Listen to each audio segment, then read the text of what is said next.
chosen to be the one only in Colorado to host the ball this year.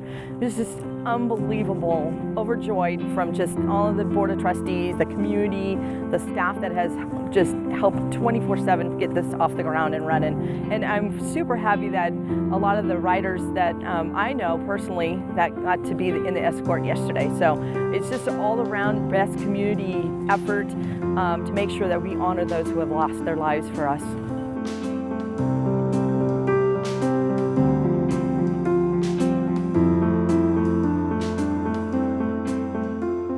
I'm a Vietnam vet, so this is where I belong.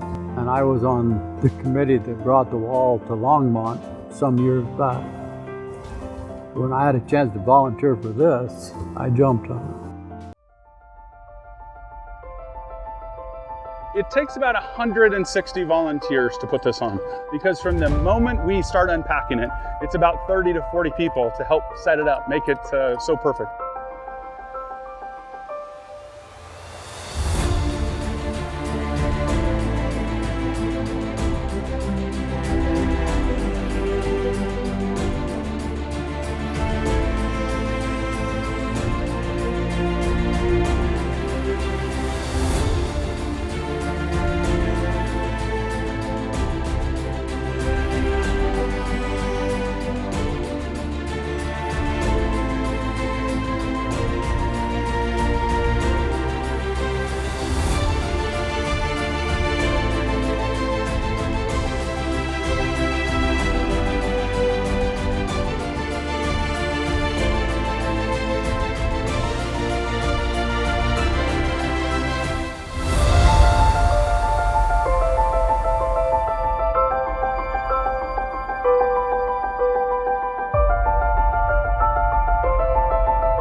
Beginning this afternoon at 2 o'clock, the public's going to start coming.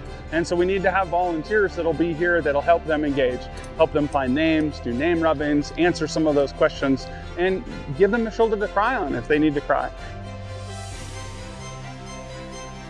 Well, my husband's a Vietnam veteran. He was in the Marine Corps, 66, 67, 68.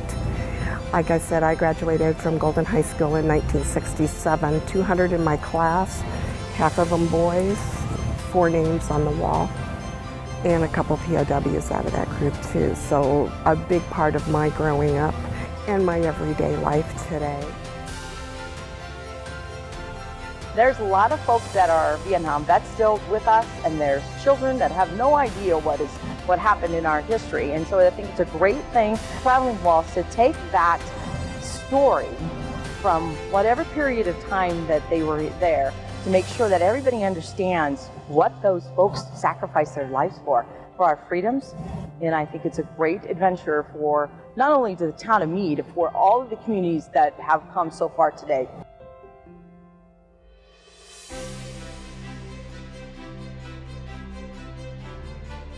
Trailer that the wall comes in converts into a mobile education center or a museum. And so that allows us to have 3 6-foot screens. One of those 6-foot screens is going to show everyone from Weld County, and any of the counties that touch Weld County. It'll show their pictures, their name, and where they can be found on the wall. So the local visitors can come and see names that they recognize, family names that they might know in the area, and everything else. In addition, we'll have another screen that's 6 foot, and that'll help us highlight those Coloradans who went to Vietnam, came home, later died of illnesses and injuries related to their service, and they were honored through the In Memory program. So those are 2 things that'll be special specifically for this site and allow people to have that hometown touch. We brought one of our Vietnam groups, and then whoever else wanted to join in. A lot of our Vietnam vets like to come out to the wall when it's local, because not all of them can make it out to the wall in Washington, D.C., and so this is a pretty memorable experience. The veterans will bring the names of their friends, and one of our veterans has a page which has probably 12 to 15 names on it, and he was talking about how the first time he went to the wall, he was with his wife, and that he was looking at all the names of his friends, and that was the first time he said, I'm not here, and that was the first time he really realized that I survived. I made it back from Vietnam, and so now it's a way of honoring.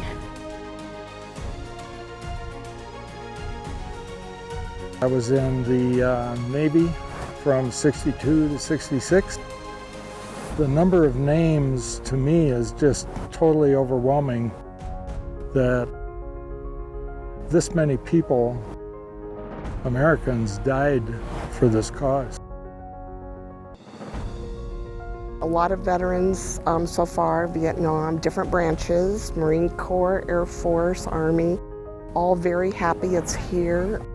How grateful they are that things have changed and that our veterans coming home from now are receiving a much better welcome, and I know that's very important to my husband too. I hope Vietnam vets come out and find remembrance and find healing and hopefully find the respect and the honor that they deserve and they may not have necessarily received when they came home those decades ago. I hope kids come out, and I hope they never have that type of conflict in their lives. They never have that dire need to serve. I hope their service is one more of protection than it is the sacrifice and defense that the people whose names on this wall that they gave and experienced. My thought and my hopes and my wishes are that it's just not a wall of names. It's every name up there meant something to somebody. They were a mother, they were a father, they were a son, they're a daughter. They served their life for our freedoms. The American flag, which is, you know, we've got a whole bunch of flags here representing our freedoms here today. I hope it continues to go to the smaller towns, because there's a lot of my veteran friends that don't live in the big cities. They live in the smaller towns. And of course in the West here, there's a lot more smaller towns than there are large towns. So that's one thing I appreciate about this wall coming here.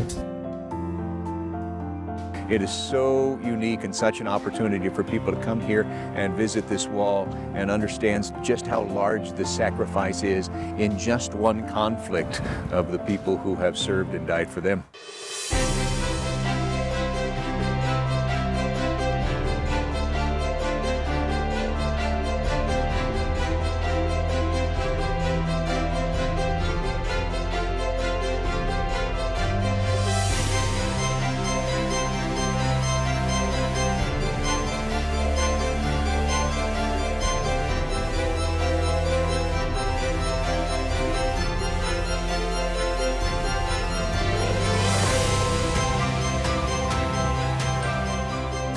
And that doesn't really end, because those folks who are with us still needed to really have maybe some closure and maybe have a way to tell their stories about what happened to them.